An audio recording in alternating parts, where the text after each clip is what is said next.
আসসালামু আলাইকুম সবাইকে। আমার পেছনে বোর্ডে একটা প্রশ্ন দেখতে পাচ্ছ।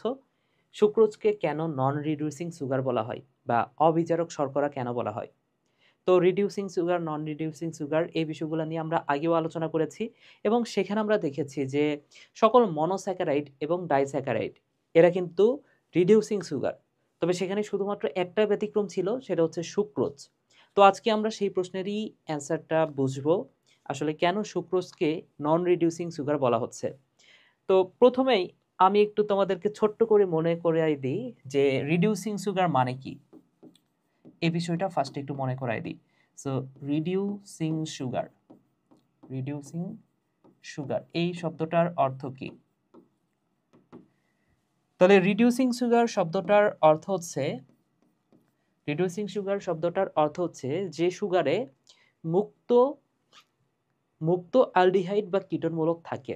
ঠিক আছে? সো যেখানে যে সুগারে মুক্ত অ্যালডিহাইড CHO অথবা C ডাবল বন্ড O মূলক থাকে, মূলক থাকে তাকে বলা হয় রিডিউসিং সুগার। আশা করি ভাইয়া বুঝতে পেরেছো। ঠিক আছে, সো রিডিউসিং সুগার কাকে বলা হয় আশা করি বুঝতে পেরেছো, এই কথাটা মনে রাখো। আচ্ছা, এখন কথা হচ্ছে, তাহলে তুমি একটা বিষয় অলরেডি কনফার্ম হয়ে গেছো কেন সুক্রোজকে নন রিডিউসিং সুগার বলা হয়। কারণ সুক্রোজের ভেতরে এই মুক্ত অ্যালডিহাইড অথবা কিটোনমূলক থাকে না, সিম্পল কথা।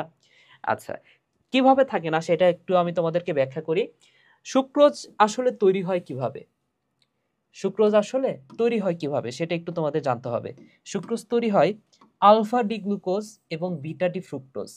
সুক্রোজ তৈরি হয় ভাইয়া আলফা ডি গ্লুকোজ এবং বিটা ডি ফ্রুক্টোজ যখন যুক্ত হয়, বিটা ডি ফ্রুক্টোজ। আচ্ছা, তো আলফা ডি গ্লুকোজ কিভাবে তৈরি হয় সেটা আমি যদি তোমাদেরকে দেখাই, তোমরা আশা করি জানো এগুলা। আলফা ডি গ্লুকোজ তৈরি হয় সবার ফার্স্টে ওপরে থাকে CHO, তারপরে C C C C C. আচ্ছা, তো এখন হাইড্রোক্সিল হাইড্রোজেন কোনো বিষয়ে আমি যাচ্ছি না, জাস্ট এইখানে যেহেতু আলফা ডি গ্লুকোজ, তার মানে কি 5 নাম্বার কার্বনটাতে হাইড্রোক্সিল মূলকটা ডান দিকে থাকে আর হাইড্রোজেনটা বামে থাকে। তাহলে এটা হচ্ছে আলফা ডি গ্লুকোজ। এবং বিটা ডি ফ্রুক্টোজ যদি আমি বানাতে চাই তাহলে কি CH2OH, তারপরে যে 2 নাম্বার কার্বনটা সেখানে ডাবল বন্ড আছে CO, তারপরে আরো 4টা C আছে, কার্বন আছে।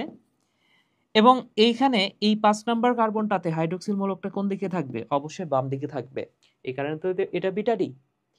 আচ্ছা, তাহলে এইখানে আমরা যে বিষয়টা দেখতে পাচ্ছি, এখানে 1 নাম্বার কার্বন হচ্ছে এটাও 1 নাম্বার কার্বন এবং 2 নাম্বার কার্বন হচ্ছে এই যে এই কিটোন মূলকটা। তাহলে ভাইয়া এখানে 1 নাম্বার কার্বনে আছে অ্যালডিহাইড মূলক এবং এখানে 2 নাম্বার কার্বনে আছে কিটোন মূলক। তো আমরা গত ক্লাসগুলোতে যখন আমরা মল্টোজ বা সেলোবায়োজের গঠনটা দেখেছি, সেই সময় আমরা দেখেছি যে সেখানে 1 নাম্বার কার্বন এবং 4 নাম্বার কার্বনের মধ্যে একটা বন্ড হয়।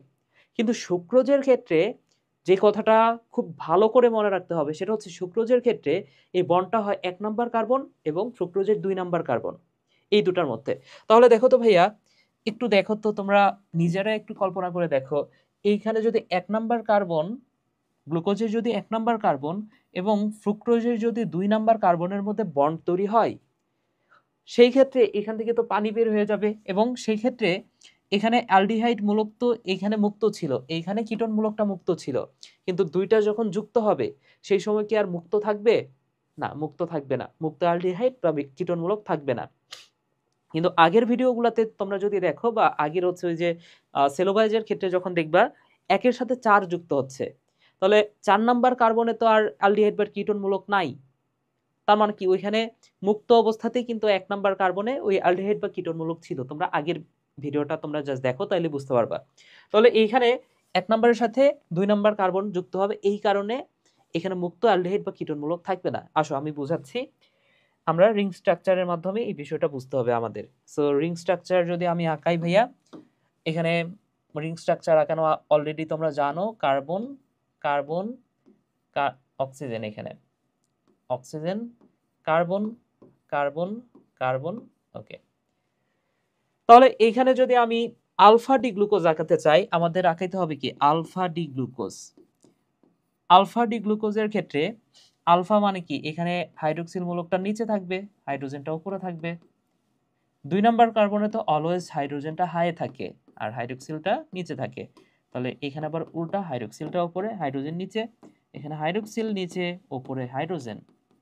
আচ্ছা, এখানে নিচে হাইড্রোজেন উপরে CH2OH। তাহলে এখানে যদি আমি নাম্বারিং করি ভাইয়া, এখানে 1 নাম্বার কার্বন কোনটা, অবশ্যই এটা 1 নাম্বার কার্বন, এটা 2 নাম্বার, 3 নাম্বার, 4 নাম্বার, 5 নাম্বার এবং এটা হচ্ছে 6 নাম্বার। আচ্ছা, এতটুকু আমরা বুঝলাম। এবার আমাদের বিটা ডি ফ্রুক্টোজ লাগবে। সো বিটা ডি ফ্রুক্টোজ যদি আমি আঁকাতে চাই, আমাদের দরকার হচ্ছে বিটা ডি ফ্রুক্টোজ, গ্লুকোজ না, বিটা ডি ফ্রুক্টোজ। আচ্ছা, সো বিটা ডি ফ্রুক্টোজ যদি আমি আঁকাতে চাই, এই যে কার্বন, এইখানে কার্বন, কার্বন, অক্সিজেন, সরি, ফ্রুক্টোজের গঠন তো ফিউরানোজ ধরনের, তাই না? সো এই যে অক্সিজেন, এই পাশে একটা কার্বন, এই পাশে একটা কার্বন, এইখানে একটা কার্বন, এইখানে একটা কার্বন, এই যে একটা যুক্ত হয়ে গেল। এইখানে 2 নাম্বার কার্বন কোনটা? 2 নাম্বার কার্বন হচ্ছে এইটা। আমরা ফ্রুক্টোজের গঠন অলরেডি শিখেছি, তো নতুন করে শেখানোর কিছু নাই। এটা হচ্ছে 2 নাম্বার কার্বন। এবং এবং এইখানে যেহেতু বিটা ডি ফ্রুক্টোজের কথা বলা আছে, সো বিটা ডি ফ্রুক্টোজ মানে কি, এখানে হাইড্রোক্সিল মূলকটা উপরের দিকে থাকবে, তাই না? সো এখানে হাইড্রোক্সিল মূলকটা কোথায় থাকবে ভাইয়া? হাইড্রোক্সিল মূলকটা থাকবে উপরের দিকে, এইটাই হচ্ছে মেন বিষয়। যেহেতু বিটা ডি ফ্রুক্টোজ, বিটা মানে কি, বিটা মানে হচ্ছে উপরের দিকে থাকবে। সো বিটা ডি ফ্রুক্টোজের ক্ষেত্রে হাইড্রোক্সিল মূলকটা উপরের দিকে, এবং 1 নাম্বার কার্বনটা তাহলে কোথায় থাকবে ভাইয়া? 1 নাম্বার কার্বনটা নিচে থাকবে। সো এখানে আছে CH2OH, এটা আমরা গঠনের সময় দেখেছি, তো এটা নিয়ে আমাদের ভেজালের কোনো কিছু নাই, আমরা জানি। সো এটা হচ্ছে 1 নাম্বার কার্বন, একের পরে এটা হচ্ছে 2 নাম্বার। এরপরে 3 নাম্বার কার্বনে কি হবে ভাইয়া? 3 নাম্বার কার্বনে হাইড্রোজেনটা নিচে থাকবে আর হাইড্রোক্সিলটাই উপরে থাকবে। আচ্ছা, এখানে 4 নাম্বার যে কার্বনটা, সেখানে আবার হাইড্রোক্সিলটা নিচে এবং হাইড্রোজেনটাই উপরে। এবং লাস্ট ওয়ান 5 নাম্বার যে কার্বনটা, সেখানে হাইড্রোজেনটা নিচে দিলাম, উপরে দিলাম CH2OH। এটা হচ্ছে 6 নাম্বার কার্বন। তাহলে নাম্বারিং যদি এবার করি ভাইয়া, নাম্বারিং করলে এটা কি হবে? এটা হচ্ছে 2 নাম্বার, এটা হচ্ছে 1 নাম্বার কার্বন, একের পরে এটা হচ্ছে 2 নাম্বার, এটা হচ্ছে 3 নাম্বার, এটা হচ্ছে 4 নাম্বার, এটা হচ্ছে 5 নাম্বার এবং লাস্ট ওয়ান এটা হচ্ছে 6 নাম্বার। তাহলে দেখো বিটা ডি ফ্রুক্টোজ আমরা আঁকায় ফেলছি। এবার গত ভিডিওগুলোতে আমরা দেখেছি যে 1 এর সাথে 4 এর সংযোগ হচ্ছে, এই 1 এর সাথে 4 এর সংযোগ হচ্ছে, এবং এখানে তো 4 তো নিচে, তো এখানে আর 4 এর সাথে সংযোগ হবে না, এখানে গঠনটাই যেহেতু আলাদা। এইখানে যে ঘটনাটা ঘটবে বা যে বিষয়টা বুঝতে হবে তোমার, সেটা একটু বলে দিই। আচ্ছা, এখানে আলফা ডি গ্লুকোজ আর বিটা ডি গ্লুকোজ, এই নাম দুইটা মিশিয়ে দিই। এখন তো তোমরা জানোই যে আলফা ডি গ্লুকোজ কোনটা, বিটা ডি গ্লুকোজ ফ্রুক্টোজ কোনটা। তো এইখানে যে আলফা ডি গ্লুকোজ আমি আঁকাইছি, এটা একটু উপরের দিকে নিয়ে নিই। আচ্ছা, এই যে উপরের দিকে নিলাম, এবং এইখানে যে বিটা ডি ফ্রুক্টোজটা আছে, বিটা ডি ফ্রুক্টোজটা আমি নিচের দিকে দিলাম। এই যে কি হলো, আচ্ছা এই যে এটা হচ্ছে beta D fructose, beta D fructose উপরে নিচে করে দিই, হ্যাঁ। আচ্ছা, কেন উপরে নিচে করলাম? কারণ আমাদের 1 এর সাথে 2 নাম্বার কার্বনের সংযোগ হবে, এই কারণে। আচ্ছা, তাহলে ভাইয়া এইখানে এবার যে ঘটনাটা ঘটবে, সেটা হচ্ছে এই যে 1 নাম্বার কার্বনের সাথে সংযোগ হবে 2 নাম্বার কার্বনের। এখন 1 নাম্বার কার্বনের যে হাইড্রোক্সিল, এটার সাথেই সংযোগ হবে 2 নাম্বার কার্বনের হাইড্রোক্সিল মূলকের। বুঝতে পেরেছো? 1 নাম্বার কার্বনের হাইড্রোক্সিলের সাথে 2 নাম্বার কার্বনের হাইড্রোক্সিল মূলকের। আচ্ছা, তাহলে এইখান থেকে এক অণু পানি বের হয়ে যাবে, H2O পানি বের হয়ে যাবে, তাই না? এখান থেকে তাহলে কি হয়ে গেল? এখান থেকে H2O এটা বের হয়ে গেল। এবং যদি বের হয়ে যায়, তাহলে এখানে শুধুমাত্র থাকে কি একটা অক্সিজেন। তাহলে এখানে কার্বন, অক্সিজেন, কার্বন, একটা গ্লাইকোসাইডিক বন্ধন তৈরি হবে। তো আমি যদি গ্লাইকোসাইডিক বন্ধনটা দেখাই, তাহলে এটাকে আমার আবারও কপি করতে হবে। কপিটা করে ফেলি। ঠিক আছে, কপি করলাম, পেস্ট করতে হবে এবার।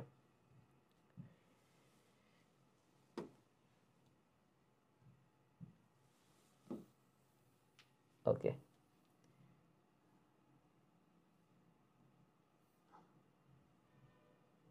ঠিক আছে। তাহলে দেখো ভাইয়া এখানে ঘটনাটা কি ঘটতেছে, ঘটনাটা ঘটতেছে এখানে এখানে এক অণু পানি যখন বের হয়ে যাবে, পানিটা বের হওয়ার পর থাকলো কি, এখানে থাকলো শুধুমাত্র অক্সিজেন, তাই না?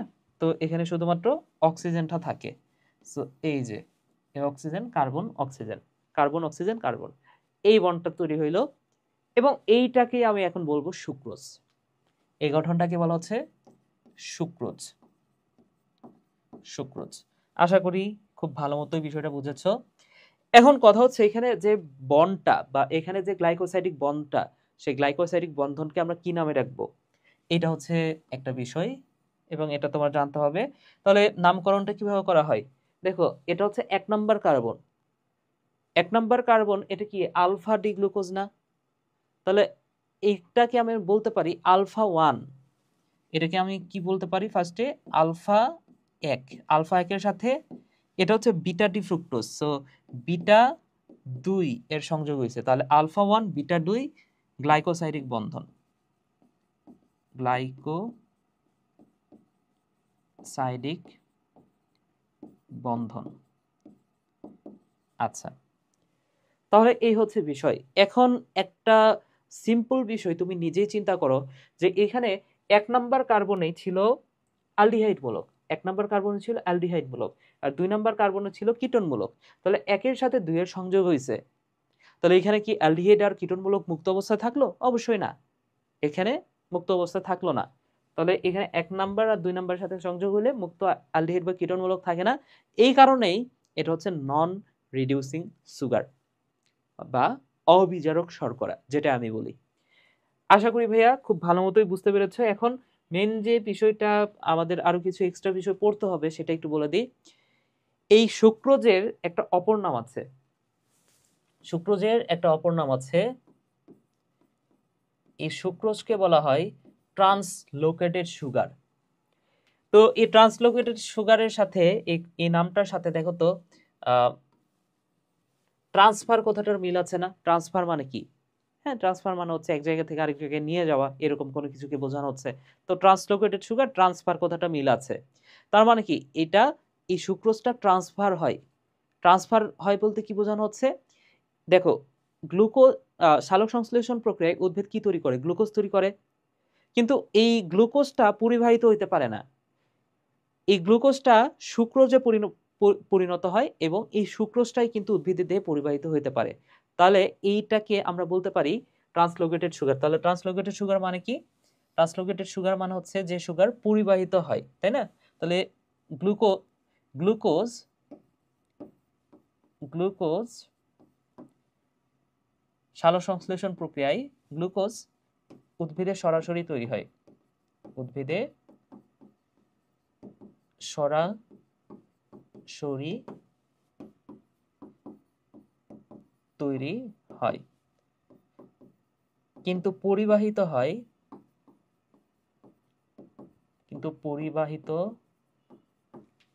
হয় ফ্রুক্টোজ আকারে, সরি ফ্রুক্টোজ বলতেছি, সুক্রোজ আকারে, সুক্রোজ আকারে। এই কথাটা ভাইয়া মনে রাখতে হবে। সো পরিবাহিত হয় সুক্রোজ আকারে। তাহলে এই কারণে এটাকে বলা হচ্ছে ট্রান্সলোকেটেড সুগার। এবং এটাকে আমরা বলতে পারি, তোমাকে যদি প্রশ্ন করে যে উদ্ভিদের প্রধান ডাইস্যাকারাইড কোনটা? সুক্রোজ। তাহলে যদি তোমাকে বলে ভাইয়া যে উদ্ভিদের প্রধান ডাইস্যাকারাইড কোনটা, তাহলে এটা হচ্ছে উদ্ভিদের প্রধান ডাইস্যাকারাইড, উদ্ভিদের প্রধান ডাইস্যাকারাইড, ডাইস্যাকারাইড। ঠিক আছে, আশা করি বুঝতে পেরেছো। আচ্ছা, সংকেতটা কি? সংকেতটা তোমরা জানো, C12H22O11, আলফা ডি গ্লুকোজ আর বিটা ডি ফ্রুক্টোজ মিলে তৈরি করে এই সুক্রোজ। এবং বন্ধনটার নাম কি? আলফা 1 বিটা 2 গ্লাইকোসাইডিক বন্ধন, সিম্পল, আমরা পড়েছি অলরেডি। এবং রিডিউসিং সুগার, এটা কি? এটা হচ্ছে নন রিডিউসিং সুগার। তো এটা হচ্ছে কোটি কোটি % ইম্পর্টেন্ট, ঠিক আছে? সো নন রিডিউসিং সুগার বলা হয় সুক্রোজকে। এবং ব্যবহারটাও গুরুত্বপূর্ণ, ব্যবহারটা আমাদের মনে রাখতে হবে ভাইয়া। সো ব্যবহারটা যেভাবে মনে রাখবা সেটা একটু বলে দিই। আমার সাথে বলো, আমার সাথে বলো, সাবানার প্রিয় বাণিজ্য মিষ্টান্ন। আমার সাথে বলো, সাবানার প্রিয় বাণিজ্য মিষ্টান্ন। তো সাবানার প্রিয় বাণিজ্য মিষ্টান্ন বলতে যে বিষয়টা বোঝানো হচ্ছে, সাবানাতে সাবান তৈরি, প্রিতে প্রিজারভেটিভ হিসেবে,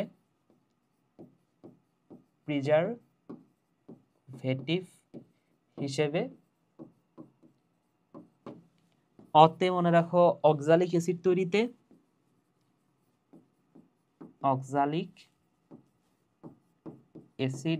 তৈরিতে, বাণিজ্যতে মনে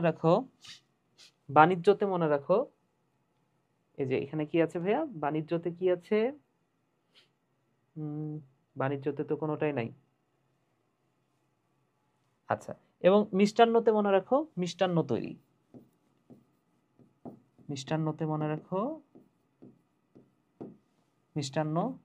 আচ্ছা, বাণিজ্যতে আমার মনে আছে, বাণিজ্যতে মনে রাখো বাণিজ্যিকভাবে ফ্রুক্টোজ তৈরিতে। আমরা তো জানি যে সুক্রোজকে ভাঙলে আমরা কি পাই, ফ্রুক্টোজ পাই, গ্লুকোজও পাই, তাই না?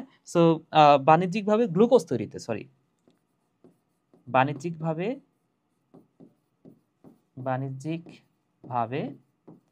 গ্লুকোজ তৈরিতে। তাহলে এই কথাটা জাস্ট মনে রাখো যে সাবানার প্রিয় বাণিজ্য মিষ্টান্ন, অর্থাৎ এইগুলো আমরা যা পড়লাম এইগুলো হচ্ছে সুক্রোজের ব্যবহার। এইগুলো মনে রাখো ভাইয়া, এগুলো হচ্ছে সুক্রোজের ব্যবহার। আশা করি ভাইয়া বুঝতে পেরেছ।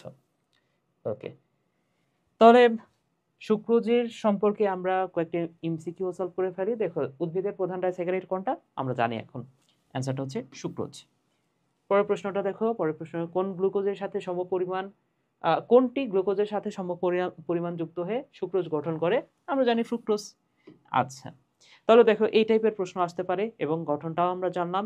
সুক্রোজকে কেন নন রিডিউসিং সুগার বলা হয় সেটাও আমরা জানলাম। সো প্রশ্ন যদি আসে এর মধ্যে থেকে আসবে। আচ্ছা, ঠিক আছে ভাইয়ারা, সবাই ভালো থেকো, সুস্থ থাকো।